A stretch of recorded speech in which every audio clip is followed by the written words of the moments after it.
Just quickly on the Canadians, they seem to have delusions of grandeur. They've tariffs on American products, but they feel it's almost an act of war if their products are similarly tariffed.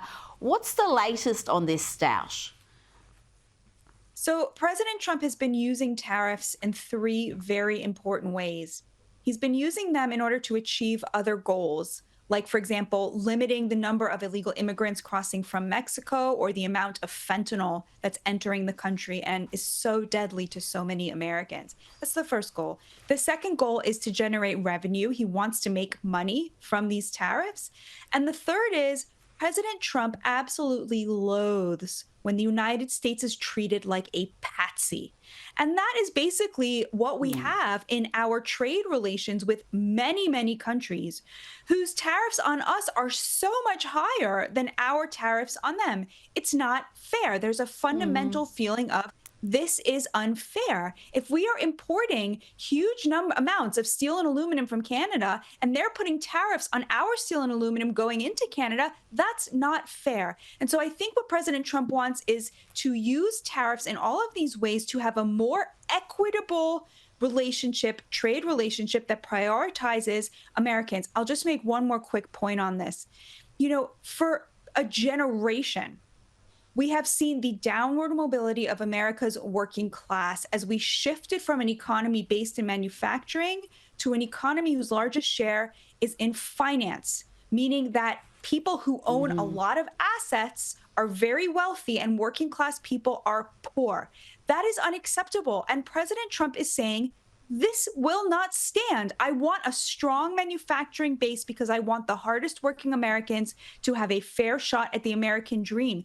And what we're seeing in the stock market is Wall Street absolutely losing it.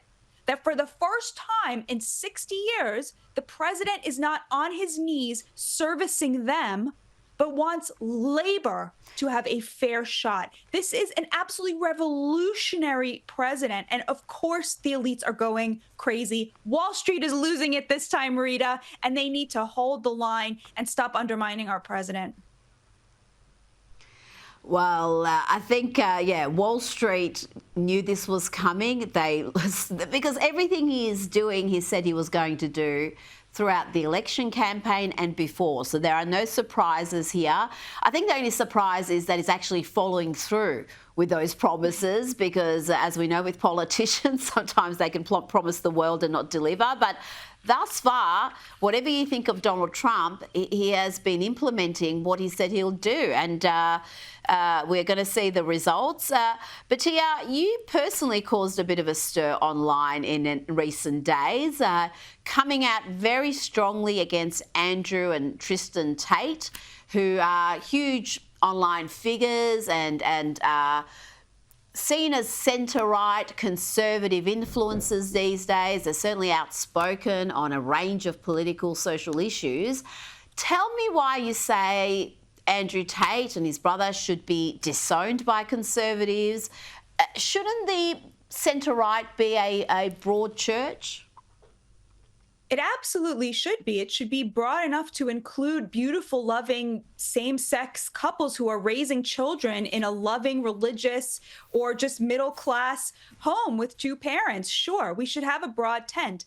Andrew Tate, though, as far as I can tell, agrees with the left. He thinks that what it means to be a man is to beat up women. I mean, that's the left's position, right? Is that masculinity itself is a crime. Masculinity itself is violence, right? That's what the left thinks, and that's what he thinks. He says he's a real man, and he thinks that somehow it's not masculine to protect women, support women, have a family, raise children. I mean, what it means to be a man is to protect and defend.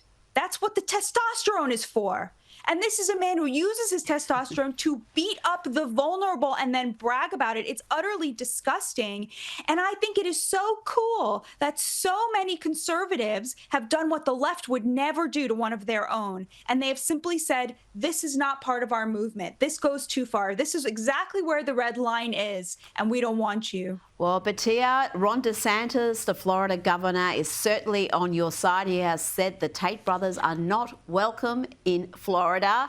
Thank you so much for your time tonight. Thank you so much, Rita. God bless you.